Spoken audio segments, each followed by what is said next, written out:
Hello friends, today we are revising an important topic of CA Inter Auditing and Assurance, chapter number 6 Audit in Automated Environment. इस topic से एक descriptive question आपको हर exam में मिलेगा 4 marks का minimum, और कुछ MCQ बेस या ऑब्जेक्टिव बेस क्वेश्चन मिल सकते हैं। तो ये एक बहुत छोटा सा और स्कोरिंग टॉपिक है, इसलिए इसको हमेशा आपको इम्पोर्टेंस देना चाहिए। एग्ज़ाम के दिन जब आपका एग्ज़ाम का रिवीजन रहेगा तो इस टॉपिक को सबसे पहले रिवाइज करेगा।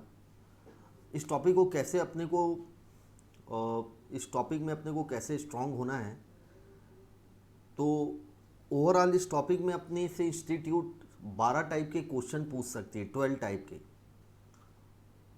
फर्स्ट क्वेश्चन आ सकता है meaning and nature of automated features of automated environment.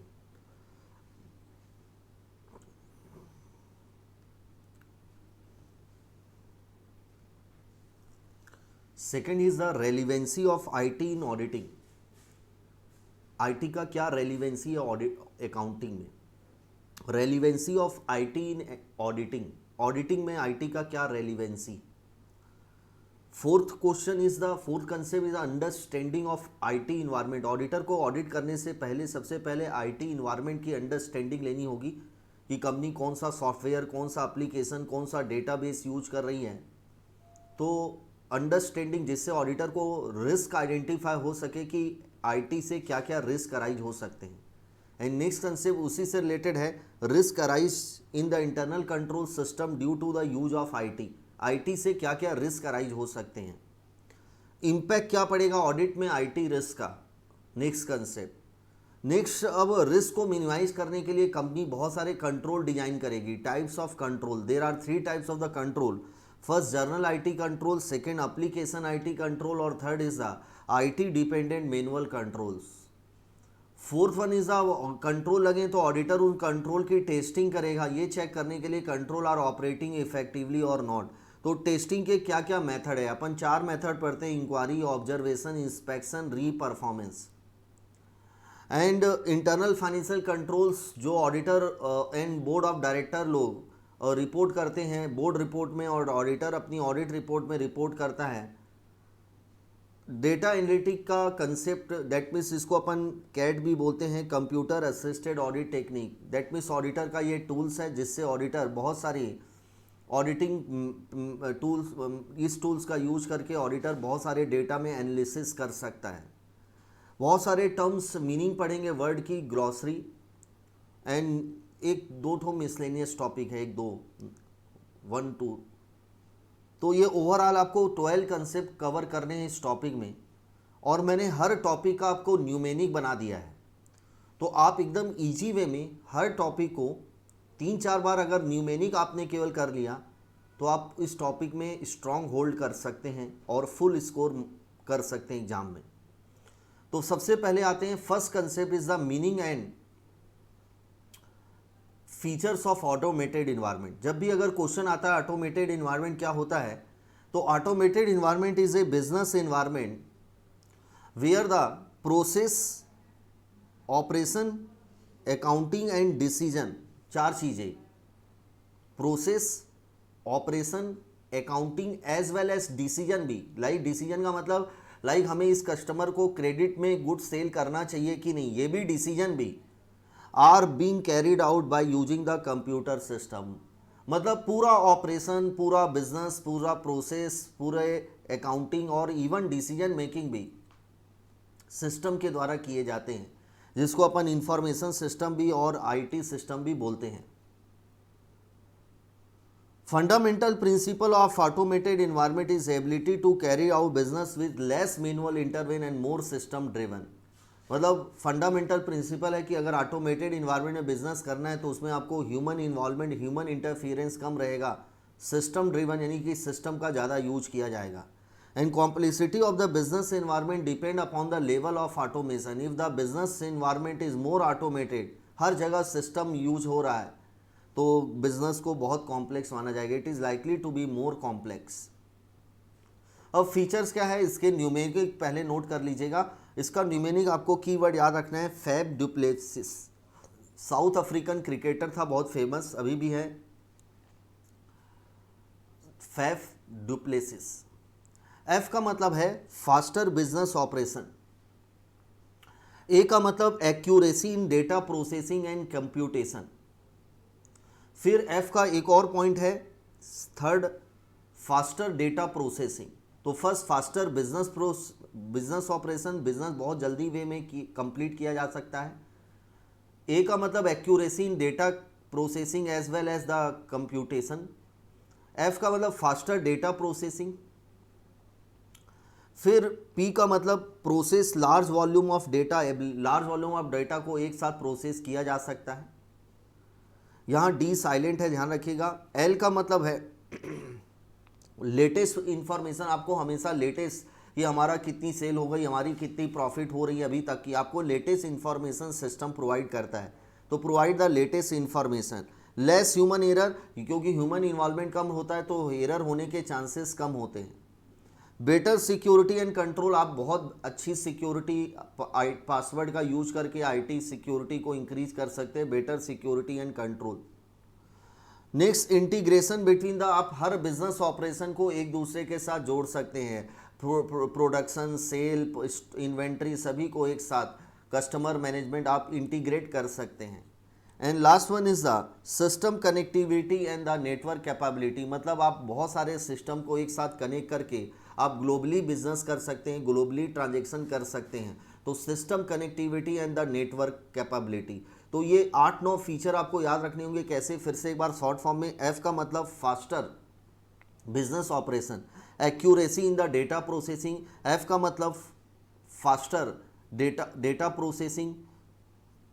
P का मतलब processing large volume of data. L का मतलब provide the latest information, less human error. S का मतलब बेटर सिक्योरिटी एंड कंट्रोल्स। आई का मतलब integration between the business operation, और S का मतलब है system connectivity and the network capability. Second concept, relevancy of IT in audit accounting. अगर एक कंपनी ऑटोमेटेड इन्वायरमेंट में अपना बिजनेस ऑपरेट कर रही है तो number of business activity, business function और अकाउंटिंग फंक्शन सिस्टम खुद अपने आप करके दे देता है। लाइक डेप्रीसिएशन की अकाउंटिंग हो गई, इंटरेस्ट की अकाउंटिंग हो गई, बहुत सारी रिपोर्ट सिस्टम खुद प्रोड्यूस करके देता है। लाइक डेटर की रिपोर्ट, क्रेडिटर की रिपोर्ट, लायबिलिटीज़ की रिपोर्ट। तो आईटी का यूज करने से बहुत सारी बिजनेस एक्टिविटी, बहुत सारे ट्रांजेक्शन, बहुत सारे फंक्शन सिस्टम ऑटोमेटिकली करके देता है। तो in a automated environment it is likely that number of business function and activity happen within the system automatically, मतलब सिस्टम खुद वो बिजनेस के ट्रांजेक्शन और ऑपरेशन को सिस्टम खुद करके देता है।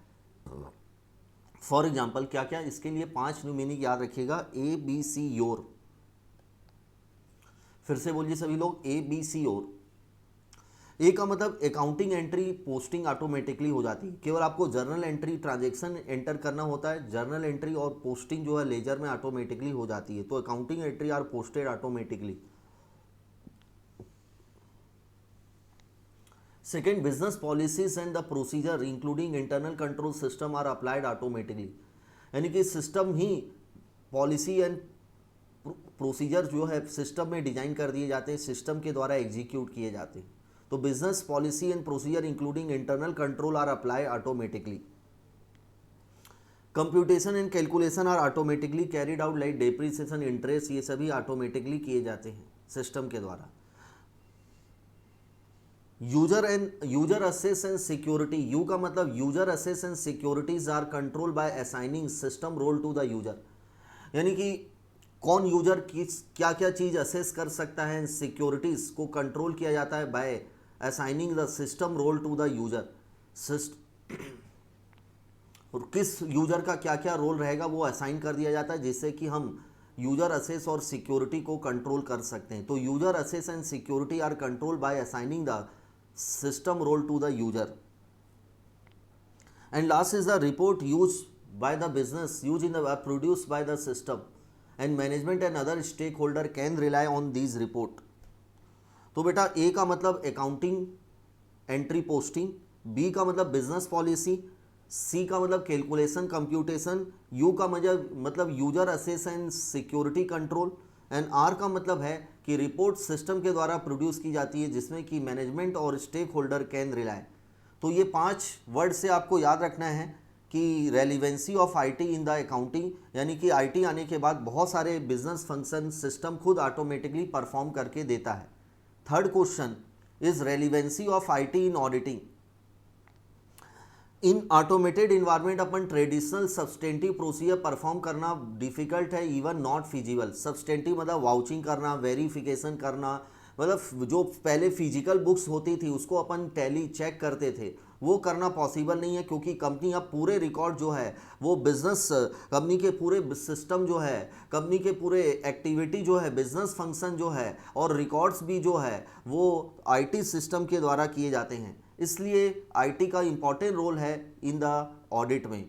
तो situation requiring use of IT in the audit, क्या क्या कौन कौन से ऐसे केस है जो रिक्वायर करते हैं कि ऑडिटर को आईटी का यूज करना होगा ऑडिट में। Situation requiring use of IT in the audit, तो इसका बेटा शॉर्ट फॉर्म लिखिएगा सबसे पहले पीवीआर में शेष तो लगता है।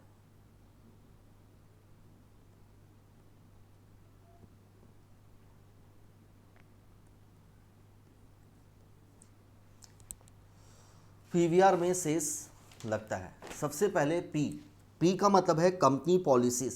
कंपनी का पॉलिसी बन गई है कि कंपनी अपने पूरे जो सिस्टम, जो कंट्रोल्स है, जो बिजनेस पॉलिसी है वो कंपनी सिस्टम के थ्रू अप्लाई कर रही है ऑटोमेटिकली।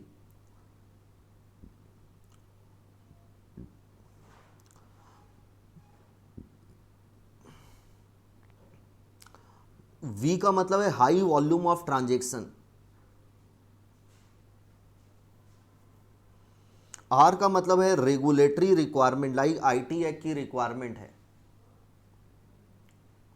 तो पी का मतलब कंपनी पॉलिसी, वी का मतलब हाई वॉल्यूम ऑफ ट्रांजैक्शन हो रहे हैं कंपनियों में, और आर का मतलब regulatory requirement, legal requirement like IT act 2008।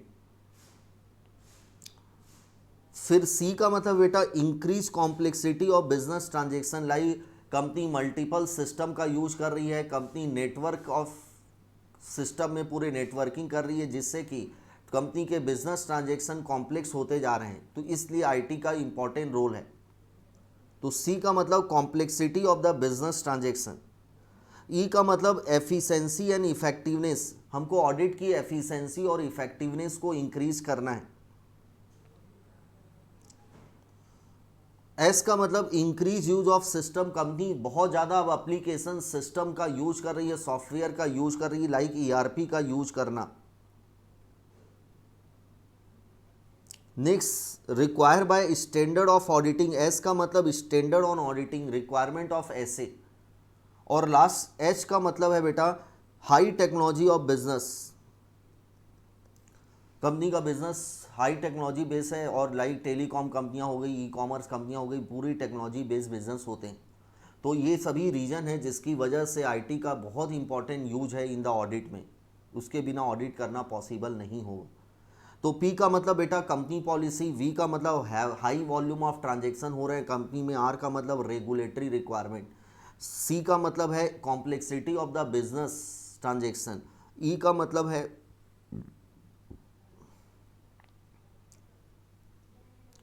Efficiency और इफेक्टिवनेस ऑफ ऑडिट को इंक्रीज करने के लिए। नेक्स्ट एस का मतलब है increase use of system, application और बिजनेस सॉफ्टवेयर, एस का मतलब ऐसे की रिक्वायरमेंट, और लास्ट इज द एच का मतलब है बेटा high technology of business, company high technology of business का यूज कर रही है, बिजनेस कर रही है, जिसके लिए आईटी के बिना ऑडिट करना पॉसिबल नहीं होगा। तो that's a third concept is the situation requiring use of IT in the audit. Next से वेरी वेरी इंपॉर्टेंट, इससे कई बार क्वेश्चन आ चुका है, understanding of automated environment. As per SA 315 auditor is required to obtain understanding of entity और its environment as part of the risk assessment procedure to identify and assess the RMM, risk of material misstatement. In an automated environment, auditor is required to obtain understanding of following. Auditor को following चीज़ों की understanding लेनी होगी to identify and assess the risk arising out of the IT. IT का use करने से company के internal control में क्या क्या नए रिस्क अराइज हो सकते हैं, इसको अंडरस्टैंडिंग लेने के लिए ऑडिटर को आईटी इन्वायरमेंट के बारे में अंडरस्टैंडिंग लेनी होगी। और इसका बेटा शॉर्ट फॉर्म लिखिएगा ए आईपीएल पेड वर्जन।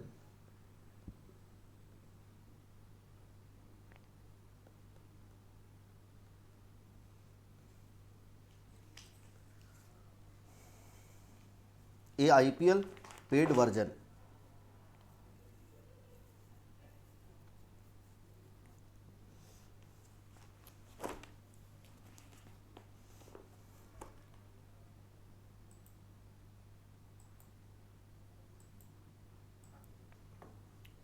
सबसे पहले आई का मतलब है बेटा information system being use, sorry, सबसे पहले ए का मतलब है architecture being use. Company desktop base use कर रही है, क्लाइंट सर्वर यूज कर रही है, web application cloud base use कर रही है, क्योंकि अलग अलग आर्किटेक्चर में अलग अलग टाइप के रिस्क होंगे बेटा।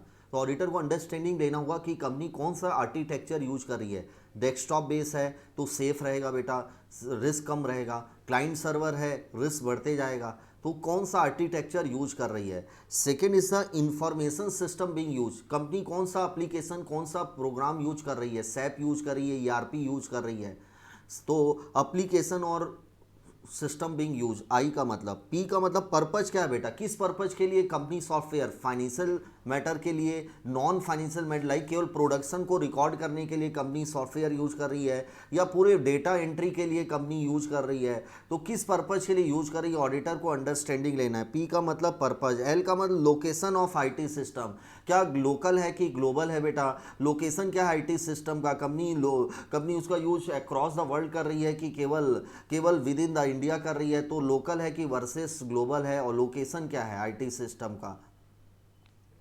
नेक्स्ट पी का मतलब है बेटा की पर्सन। कंपनी के आईटी की पर्सन कौन है, chief information officer, chief information security officer, database administrator. क्या ये क्वालिफाइड कॉम्पिटेंट पर्सन है कि नहीं है, की पर्सन के बारे में अंडरस्टैंडिंग लेना।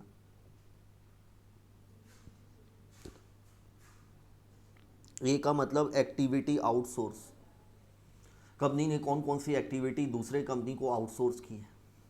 आई का मतलब interface with in the system. And D का मतलब है बेटा डेवलप वर्सेस पैकेज, मतलब कंपनी ने खुद सिस्टम डेवलप किया है, इन हाउस है कि पैकेज है, कंपनी ने परचेज किया मार्केट से। तो इन हाउस और पैकेज मतलब इस डेवलप है, खुद सेल्फ डेवलप है, या versus package. And last one is the version, company कौन सा वर्जन यूज कर रही है, क्योंकि जैसा जैसा वर्जन हाई होते जाता है बेटा रिस्क बढ़ते जाते हैं। तो कौन सा वर्जन यूज कर रही है, डेट्स ए वर्जन। तो आईपीएल पेड वर्जन से आपको याद रखना है, ए का मतलब architecture being use, information system being use, purpose किस पर्पज के लिए, लोकेशन हो गया। पी का मतलब पर्सन, की पर्सन कौन है। ए का मतलब आउटसोर्स एक्टिविटी, आई का इंटरफेस, डी का मतलब है डेवलप है वर्सेस पैकेज है, एंड वर्जन का मतलब कंपनी कौन सा वर्जन यूज कर रही है। That's a understanding of IT and it's environment. अब हमको रिस्क पता चलेगा आईटी का यूज करने से एंटिटी को क्या क्या नए रिस्क अराइज हो सकते हैं to the internal control system. तो इसका शॉर्ट फॉर्म है बेटा फेल टू ईडी।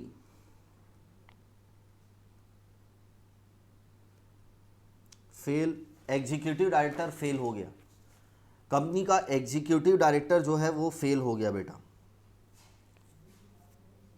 डी भी 2 बार।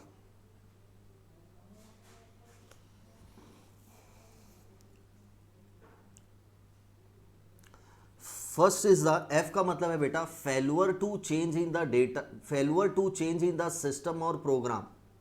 कंपनी फेल हो गई जबकि प्रोग्राम चेंज, क्योंकि पुराना वर्जन हो गया, कंपनी को उसको नया वर्जन में करना चाहिए था बेटा। तो failure to make necessary changes in the system और प्रोग्राम विच इज़ नेसेसरी। तो एफ का मतलब failure to make necessary changes. Next is the unauthorise access to the data, यानी कोई भी पर्सन, ए का मतलब असेस करना, अनऑथोराइज डेटा को अनऑथोराइजली असेस करना।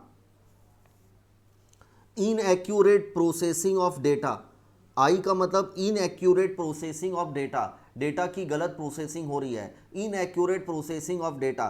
तो बेटा सबसे पहले अपन ने क्या पढ़ा, फेल टू आईडी, एफ का मतलब failure to change necessary program और system. Second is the A का मतलब unauthorise access to the system और डेटा। नेक्स्ट आई का मतलब inaccurate processing of data, inaccurate processing of data.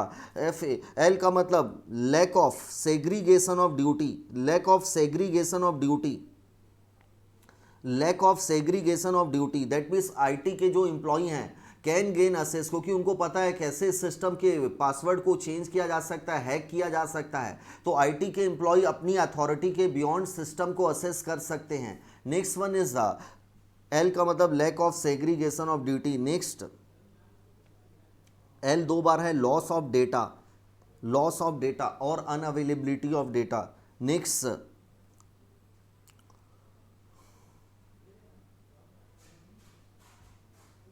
E का मतलब बेटा एल अपना हो गया, ई का मतलब एक्सेसिव असेस और privilege assess.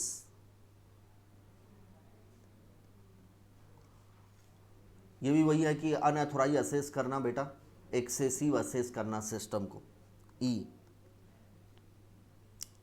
Next direct data change करना मास्टर फाइल में, डी का मतलब डेटा चेंज करना। और बेटा फिर से डी का मतलब है डायरेक्ट चेंज करना मास्टर, दैट मीन्स सिस्टम और program, unauthorise changes in the system और प्रोग्राम। तो बेटा फाइनली क्या क्या हुआ एक बार फिर से, एफ का मतलब failure to make necessary, failure to make necessary change in the system और प्रोग्राम। ए का मतलब unauthorise access to the system और डेटा। आई का मतलब inaccurate processing of data. L का मतलब lack of segregation of duty. L का मतलब लॉस ऑफ डेटा और अनअवेलेबिलिटी ऑफ डेटा। ई का मतलब बेटा एक्सेसिव असेस और privilege assess.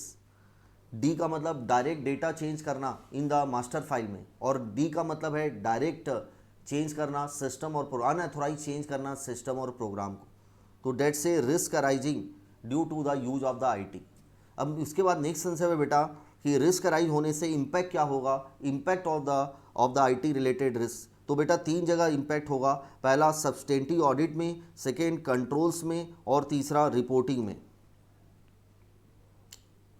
Auditor may not rely on the report produce by the system और डेटा, सिस्टम और एप्लीकेशन। यानी कि जो भी system data produce, report produce कर रहा है, जो अकाउंटिंग कर रहा है, जो कैलकुलेशन कर रहा है सिस्टम, उस पर ऑडिटर अब ज़्यादा रिलाई नहीं करेगा। An auditor has to perform the additional audit work by spending the more time and effort. An auditor may have to modify the opinion. तो तीन चीज़ें हो सकती हैं, पहला impact on substantive, non reliance auditor अब सिस्टम के data पर, रिपोर्ट पर बिलीव नहीं करेगा, सब्सटेंटिव टेस्टिंग ज़्यादा करेगा रिपोर्ट की कंप्लीटनेस को चेक करने के लिए, नीड फॉर मोर, और ऑडिटर को ज़्यादा एविडेंस लेने पड़ेंगे। ऑडिटर अब कंट्रोल पर भी rely, automated control, like company ने कंट्रोल लगा के रखा है कैलकुलेशन पर, जर्नल एंट्री की ऑटोमेटिक पोस्टिंग पर, तो ऑडिटर उस पर रिलाय नहीं करेगा। Non reliance on IT dependent manual control, auditor को सब्सटेंटिव टेस्टिंग ज़्यादा करनी पड़ेगी। एंड फाइनली ऑडिटर रिपोर्टिंग करेगा, जो भी वीकनेस मिलेगी ऑडिटर को कम्युनिकेट टू टीसीडब्ल्यूजी, और मे द ऑडिटर हो सकता है अपनी रिपोर्ट को मॉडिफाई कर दे। अब उन रिस्क को मिनिमाइज करने के लिए कंपनी ऑटोमेटेड इन्वायरमेंट में तीन टाइप के कंट्रोल डिजाइन इंप्लीमेंट करती है। First is the journal IT control, second is the application control,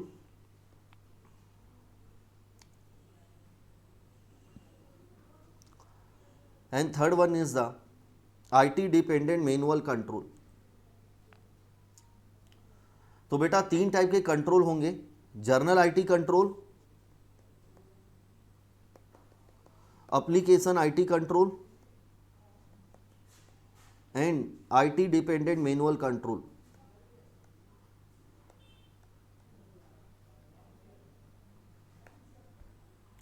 journal IT control, नाम से पता चल रहा है, जर्नल आईटी कंट्रोल का मतलब है ये ऐसे कंट्रोल हैं जो एप्लीकेशन कंट्रोल की फंक्शनिंग को सपोर्ट प्रोवाइड करते हैं।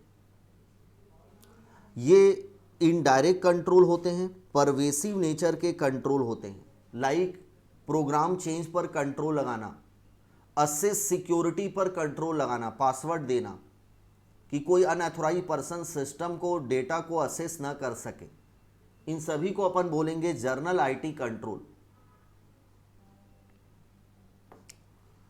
एप्लीकेशन आईटी कंट्रोल, बेसिकली जो कंपनी में ट्रांजैक्शन इनिशिएट रिकॉर्ड प्रोसेस हो रहे हैं उसकी एक्यूरेसी को इंश्योर करता है, वो सही ट्रांजैक्शन रिकॉर्ड हो रहे हैं कि नहीं, एक्यूरेटली प्रोसेस हो रहे हैं कि नहीं, रिपोर्टिंग सही हो रही है कि नहीं, डेट से called the application IT control. And IT dependent manual control मतलब जो सिस्टम से रिपोर्ट प्रोड्यूस होगी उस रिपोर्ट की एक्यूरेसी को एक ह्यूमन बीइंग चेक करेगा कि रिपोर्ट एक्यूरेट जनरेट हो रही है कि नहीं सिस्टम के द्वारा, इसीलिए इस कंट्रोल का नाम है IT dependent manual control. This control use the data generated by IT system by the human being. Journal IT control बेटा 4 टाइप के होंगे, लेकिन इसको मैं शॉर्ट फॉर्म में 5 टाइप के डिवाइड कर दिया हूं। पंडा, PANDA। पी का मतलब program change control, control over program change. A का मतलब है असेस सिक्योरिटी कंट्रोल। एन और डी एक साथ है बेटा, नेटवर्क ऑपरेशन कंट्रोल और डेटा ऑपरेशन कंट्रोल। और application acquisition development and maintenance control. तो ये दोनों एक है। 4 ओवरऑल जर्नल आईटी कंट्रोल हो सकते हैं। First is the data center and network operation, जो 3rd और 4th आपने, program change control, access security control और application system acquisition and development and maintenance control. तो सबसे पहले जर्नल आईटी कंट्रोल को देख लेते हैं। General IT control are the policy and procedure that relate to the many applications support the effective functioning of application control। और ये हर type के सिस्टम में अप्लाई हो सकते हैं, मिनी फ्रेम, मेन फ्रेम और and user environment. Journal IT control maintain the integrity of information and security of data, और इस टाइप के कंट्रोल हो सकते हैं। और ये इनडायरेक्ट कंट्रोल होते हैं एंड परवेसिव नेचर के कंट्रोल होते हैं। पहला data center and network operation, इससे भी क्वेश्चन आता है, इसको अच्छे से लर्न करिएगा। सभी का ऑब्जेक्टिव से भी क्वेश्चन एमसीक्यू आते हैं। ऑब्जेक्टिव से data center and network control लगाने का क्या ऑब्जेक्ट है?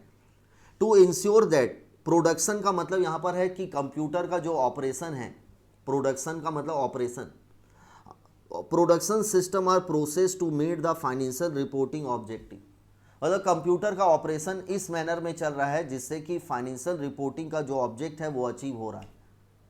तो production system are process to meet the financial reporting objectives. इसमें अपन क्या क्या एक्टिविटी करते हैं बेटा? तो इसमें देखिए सब में कॉमन है, सब में पहला पॉइंट और लास्ट पॉइंट आपको कॉमन लिखना है। इसमें जैसे कि पहला पॉइंट है ओवरऑल मैनेजमेंट करना, किस चीज का बेटा? Computer operation, data operation, computer operation का ओवरऑल मैनेजमेंट करना और डॉक्यूमेंट करना, ऑपरेशनल कैसे कंप्यूटर को ऑपरेट किया जाएगा, शट डाउन कैसे होगा, उसका एक मैनुअल होना चाहिए, डॉक्यूमेंट होना चाहिए। तो ये 2 चीज कॉमन जो आपके हर कंट्रोल में इंक्लूड होगी एक्टिविटी, मैनेजमेंट और डॉक्यूमेंटेशन। उसके बाद इसमें 4-5 पॉइंट आपको थोड़े से याद रखना है। BPRS, blood pressure, RS। B का मतलब है बैच जॉब डिफाइन करना, कि कितनी बैच में कितने नंबर ऑफ ट्रांजैक्शन की बैच बनेगी, मतलब एक बार सिस्टम में कितने नंबर ऑफ ट्रांजैक्शन को रिकॉर्ड प्रोसेस किया जाएगा, उसका टाइमिंग क्या होगा, एग्जीक्यूशन क्या होगा, ये तो बैच जॉब। बैकअप लेना सिस्टम का टाइमली बेसिस पर, सिस्टम में जितने डेटा है। तो B2 का मतलब बेटा याद रखना बैच जॉब, बैकअप लेना। P का मतलब परफॉर्मेंस मॉनिटरिंग करना कि हमारा सिस्टम सही प्रोसेसिंग कर रहा है, परफॉर्मेंस सही कर रहा है कि नहीं। रिकवरी फ्रॉम, अगर मान लीजिए सिस्टम करप्ट हो गया बेटा, तो हमारे पास रिकवरी, डिजास्टर रिकवरी प्लान होना चाहिए, बिजनेस कंटिन्यूटी प्लान, एक अल्टरनेटिव सिस्टम होना चाहिए जिससे हम बिजनेस को कंटिन्यू कर सकें, रिकवरी। और एस का मतलब सर्विस लेवल एग्रीमेंट, अगर कंपनी ने मेंटेनेंस की सर्विस अगर आउटसोर्स की है तो उसका प्रॉपर एग्रीमेंट कंपनी के पास होना चाहिए, सर्विस लेवल एग्रीमेंट, और उसको चेक करना कि उसका कंप्लायंस हो रहा है कि नहीं, मॉनिटरिंग करना। तो बेटा B2PRS से याद रखना, और 2 पॉइंट कॉमन आपको हमेशा लिखने हैं, मॉनिटर, मैनेजमेंट और डॉक्यूमेंटेशन। बी का मतलब बैच जॉब, बी का मतलब है बैकअप, पी का परफॉर्मेंस मॉनिटरिंग, आर का मतलब है रिकवरी फ्रॉम फेल्यूर, और एस का मतलब है service level agreement. Program change, इसका ऑब्जेक्ट क्या है, कंट्रोल लगाने का, to ensure that modify program are meet financial reporting objective. अब इसमें क्या क्या एक्टिविटी इन्वॉल्व होगी, बहुत सिंपल है, इसलिए इसका कोई न्यूमेरिक मैंने नहीं बताया। सबसे पहले मैनेजमेंट मैंने बताया था, और डॉक्यूमेंट, मतलब ओवरऑल मैनेजमेंट प्रोसेस। फिर चेंज रिक्वेस्ट, रिक्वेस्ट का चेंज आएगा कि इस प्रोग्राम को चेंज करो, मेक द चेंज, प्रोग्राम में चेंजेस करना, टेस्टिंग करना, apply the change in the operation, emergency और माइनर चेंज कब किया जा सकता है, यूजर ट्रेनिंग, चेंज प्रोग्राम के बारे में ट्रेनिंग देना, ट्रेनिंग के मैनुअल बनाना। तो बहुत सिंपल सा है बेटा, ओवरऑल प्रोग्राम चेंज का मैनेजमेंट की एक्टिविटी हो गई, चेंज रिक्वेस्ट आएगा, make the change, test the change, apply the change in the production, emergency या माइनर चेंजेस कब किया जा सकता है, और last user training. Next access security, to ensure that access to the program and data is authenticated authorized to meet the finance। तो कोई भी पर्सन जो प्रोग्राम को असेस कर रहा है और जो भी डेटा है वो ऑथेंटिकेट अथोराइज है to meet the financial reporting. यहाँ पर भी पहला मैनेजमेंट, सिक्योरिटी मैनेजमेंट अलग से होनी चाहिए, सिक्योरिटी की पॉलिसी, कहाँ कहाँ सिक्योरिटी होनी चाहिए, एप्लीकेशन में, डेटा सिक्योरिटी, ऑपरेटिंग सिस्टम में security, network security, physical security, and system administration and privilege account. तो बेटा सबसे पहले ओवरऑल मैनेजमेंट सिक्योरिटी का किसके पास होगा वो डिफाइन होना चाहिए, फिर सिक्योरिटी पॉलिसी होनी चाहिए, एप्लीकेशन में सिक्योरिटी, डेटा में सिक्योरिटी, नेटवर्क में सिक्योरिटी, ऑपरेटिंग सिस्टम में security, physical security, and system administrator and privilege account. Next one is the application system acquisition के बारे में क्या क्या ऑब्जेक्ट होंगे। तो टू इंश्योर दैट सिस्टम जो डेवलप किया गया, कॉन्फ़िगरेशन किया गया, इम्प्लीमेंट किया गया है टू मीट द फाइनेंशियल, मतलब जो भी कंपनी सिस्टम को डेवलप की है, एक्वायर की है, उसको उसमें जो कॉन्फ़िगरेशन लगे हैं वो फाइनेंशियल रिपोर्टिंग ऑब्जेक्टिव को अचीव कर रहे हैं कि। यहाँ पर भी ओवरऑल मैनेजमेंट और डॉक्यूमेंट कॉमन चीज़ है। सबसे पहले कोई भी अगर हमको नया सिस्टम डेवलप करना है, एप्लीकेशन डेवलप करना है, प्रोजेक्ट इनिशिएशन होगा, एनालिसिस और डिज़ाइन किया जाएगा, बनाया जाएगा, टेस्टिंग की जाएगी, उसकी क्वालिटी को चेक किया जाएगा, फिर पुराने सिस्टम से डेटा को नए सिस्टम में लाया जाएगा, डेटा कन्वर्जन और गो लाइव, और फिर हम प्रोजेक्ट को लाइव कंटिन्यू ऑपरेट करेंगे। एप्लीकेशन कंट्रोल क्या होते हैं बेटा, ये मैनुअल और ऑटोमेटेड दोनों कंट्रोल हो सकते हैं, मैनुअली भी लगाए जा सकते हैं और ऑटोमेटेड भी होते हैं। ये हर बिजनेस प्रोसेस लेवल पर अप्लाई होते, प्रोसेसिंग करते समय अप्लाई होते हैं ट्रांजेक्शन की। ये प्रिवेंटिव भी हो सकते हैं, डिटेक्टिव भी हो सकते हैं। प्रिवेंटिव मतलब रोकना गलतियों को, डिटेक्टिव मतलब गलतियों को डिटेक्ट करना, and maintain the integrity of accounting record. Application control relate to procedure use to initiate, record, process and report the transaction. Those control help ensure that transaction जितने भी ऑकर हुए are authorise, complete and accurately recorded and process. तो ये control एक assurance देते हैं कि जितने भी ट्रांजेक्शन हुए हैं वो ऑथराइज है, वो एक्यूरेटली प्रोसेस हुए हैं, कंप्लीटली रिकॉर्ड हुए हैं, उसके बारे में एश्योरेंस देता है। इसके एग्जांपल बेटा याद रखना, एक न्यूमेरिक इसका भी एम यूजर, एम का मतलब है माइक्रोसॉफ्ट यूजर बेटा, एम का मतलब है मैंडेटरी डेटा फील्ड चेकिंग करना। कोई भी एप्लीकेशन फॉर्म अगर होता है तो एक मैंडेटरी फील्ड होता है बेटा, जिसमें जब तक आप इंफॉर्मेशन नहीं दोगे वो फॉर्म आगे कंटिन्यू प्रोसेस नहीं होगा। Second is a user limit check, user limit check. S का मतलब सीक्वेंस नंबर चेक, ई का मतलब edit field check, edit input data को चेक करना, वैलिडेशन जो आपने इनपुट डेटा डाला है वो वैलिड है कि, और रीजनेबलनेस चेक। तो एम का मतलब मैंडेटरी डेटा फील्ड, यू का मतलब user limit, sequence number, edit field और वैलिडेशन ऑफ इनपुट डेटा, और आर का मतलब reasonableness check. And last one is the IT dependent manual control, ये मैनुअली कंट्रोल होते हैं but use the some form of data और information produce from the IT system and application. Though the control perform, basically control manually human being के द्वारा apply होते हैं but इसकी design और इफेक्टिवनेस डिपेंड करती है reliability of the source data. अब बेटा कंट्रोल लग गए हैं, अब कंट्रोल को हमको टेस्टिंग करना होगा कि कंट्रोल वाकई में ऑपरेटिंग। तो टेस्टिंग करने के 4 मेथड जो मैंने आपको बताया था, इंक्वायरी, ऑब्जर्वेशन, इंस्पेक्शन और री परफॉर्मेंस। कौन सी टेस्टिंग मेथड का यूज करूं, किस कॉम्बिनेशन का यूज करूं, ये मेरा प्रोफेशनल ऑडिटर का प्रोफेशनल जजमेंट होगा। डिपेंड करता है बहुत सारे फैक्टर पर कि कंपनी में कितना रिस्क है, कंपनी का कंट्रोल इन्वायरमेंट कितना है, ऑडिटर को कितना डिजायर लेवल ऑफ एविडेंस चाहिए, एक्सपेक्टेड एरर होने के चांसेस कितना है, कंपनी का बिजनेस कितना कॉम्प्लेक्स। तो इन सभी फैक्टर के बेसिस पर ऑडिटर डिसाइड करेगा कि कौन सा टेस्टिंग मेथड और किस कॉम्बिनेशन से यूज करूं। इंक्वायरी बहुत इजी एफिशिएंट होता है but give the least, come audit evidence मिलता है। देयरफॉर ऑडिटर केवल इंक्वायरी का यूज करके ओपिनियन नहीं दे सकता, ऑडिटर को इंक्वायरी के साथ वन और मोर एक और मेथड यूज करना चाहिए। Inquiry alone is not sufficient. Reperformance more effective होता है बट बेस्ड ऑडिट एविडेंस होता है but very time consuming, therefore less efficient most of the time. इसलिए ऑडिटर को इंक्वायरी के साथ इंस्पेक्शन कर लेना चाहिए मोर इफेक्टिव और मोर एफिशिएंट ऑडिट एविडेंस लेने के लिए। तो ये अपना टेस्टिंग मेथड कंप्लीट हो गया। Next question number 10, internal financial controls, जो आप ऑलरेडी कंपनी लॉ में और कंपनी ऑडिट में भी ये दोनों चीज़ें करते हैं और अपन चैप्टर नंबर 4 में भी ये चीज़ कवर करते हैं, internal financial control. Basically internal financial control are the policy and procedure adopted by the company to ensure that कि कंपनी के बिजनेस फॉलोइंग ऑब्जेक्ट को अचीव करने में, जिसका शॉर्ट फॉर्म था SECR। एस का मतलब है सेफगार्डिंग ऑफ एसेट, ई का मतलब efficiency and effectiveness of company business, orderly and efficient conduct of business including adherence of company policies. C का मतलब है completeness of and accuracy of accounting record. R का मतलब है reliable, timely preparation of reliable financial information. और last है prevention and detection of fraud and error.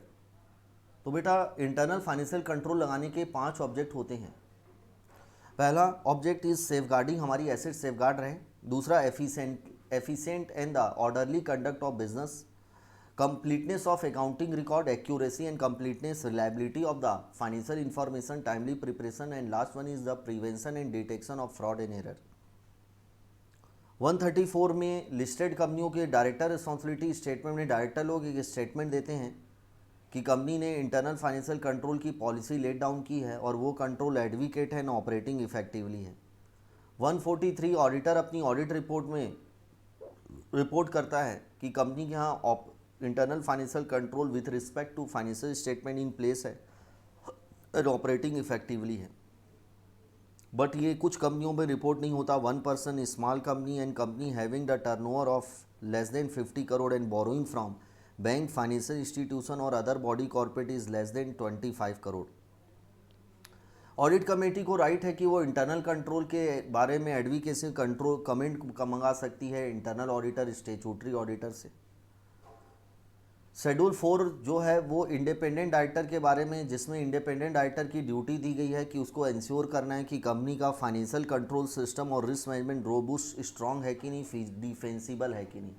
तो risk management system and the financial control जो है रोबूस्ट है कि नहीं, डिफेंसिबल है कि नहीं। रूल 8 सब रूल 5 सब क्लॉज 8 बोलता है director report should contain detail in respect of advocacy of internal financial control with respect to financial reporting. तो ये हो गया आपका internal financial control. Next concept जो लगभग अपन बोल सकते हैं एकदम एंड में है, डेटा एनालिटिक के बारे में।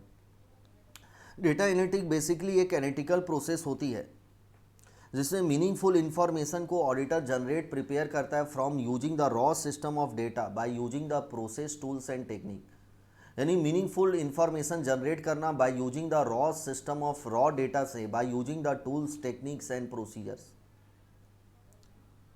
इन ऑटोमेटेड इन्वायरमेंट में बहुत सारी इंटरनल इनसाइट अंदर की गहराई की इंफॉर्मेशन अपन इनसाइट इंफॉर्मेशन एक्सट्रैक्ट कर सकते हैं from operation, financial and other form of electronic data both internal और एक्सटर्नल टू ऑर्गेनाइजेशन।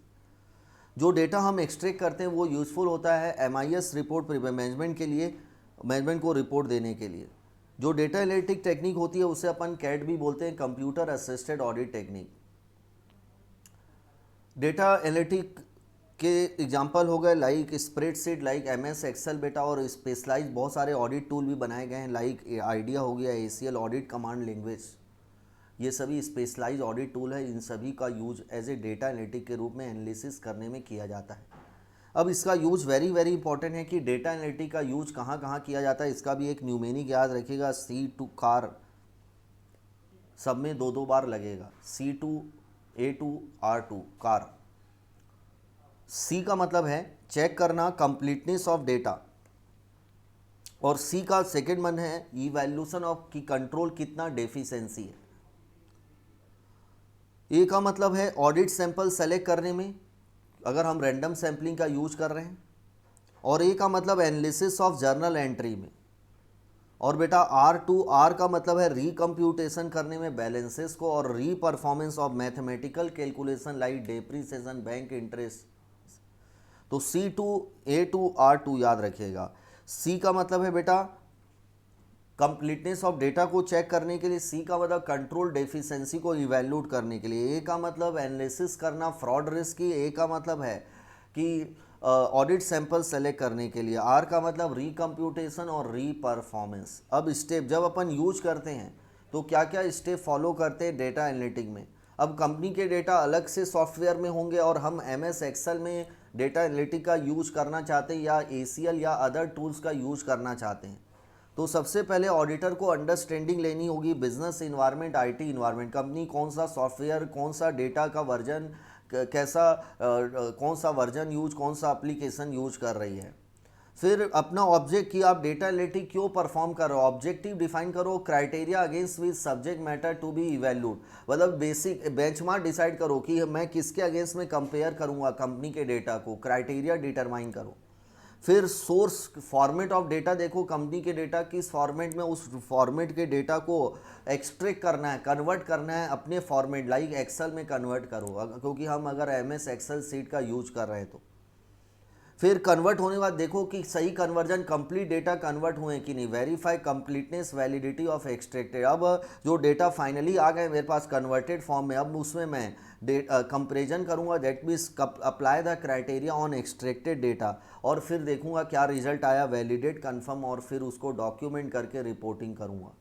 तो बेटा ये 8 स्टेप आपको याद रखने हैं। सबसे पहले business environment including IT environment के बारे में अंडरस्टैंडिंग, फिर ऑब्जेक्टिव डिफाइन करो, फिर आइडेंटिफाई द सोर्स डेटा, किस फॉर्मेट में कंपनी की डेटा है, फिर एक्सट्रैक्ट करो उस डेटा को, एक्सट्रैक्ट होने के बाद चेक करो कंप्लीट एक्सट्रैक्ट हुए हैं कि नहीं, उसके बाद apply the criteria on extracted data, फिर रिजल्ट देखो क्या निकला, और फाइनली डॉक्यूमेंट करके रिपोर्टिंग करो।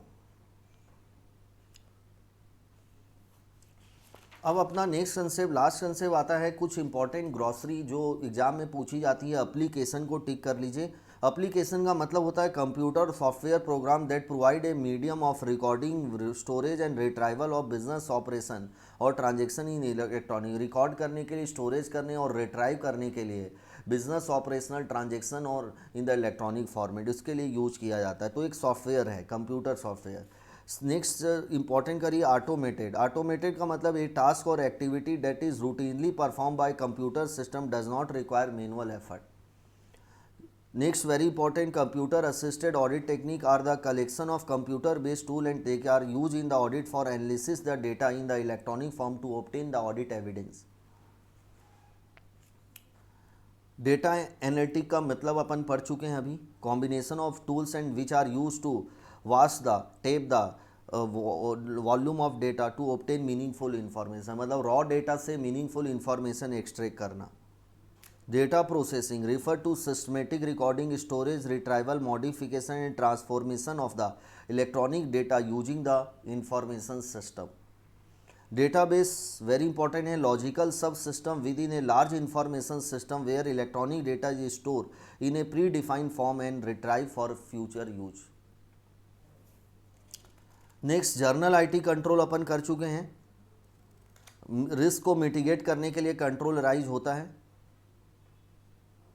Information system refer to collection of electronic hardware, software, network and process that are used in the business to carry out the operation and transaction electronic.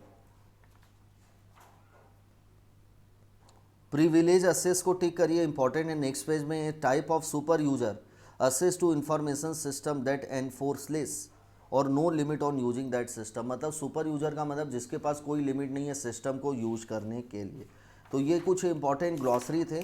उसके बाद एक लास्ट कंसेप्ट आता है कि अगर auditor को जो आईटी कंट्रोल में कमी मिलती है तो ऑडिटर क्या करता है, पहले वीकनेस आइडेंटिफाई करता है, वीकनेस के बाद उसका इम्पैक्ट देखता है कि ऑडिट में क्या इम्पैक्ट पड़ा, और फिर रिपोर्टिंग करता है उस वीकनेस की मैनेजमेंट को थ्रू मैनेजमेंट लेटर, और सिग्निफिकेंट डेफिशिएंसी को टीसीडब्ल्यूजी को कम्युनिकेट करता है बेटा। तो 4 चीज़ है, सबसे पहले वीकनेस आइडेंटिफाई करना, उसका इम्पैक्ट देखना ऑडिट में, तीसरा रिपोर्टिंग करना मैनेजमेंट को थ्रू मैनेजमेंट लेटर, और अगर उसमें से सिग्निफिकेंट डेफिशिएंसी है तो टीसीडब्ल्यूजी को कम्युनिकेट करना।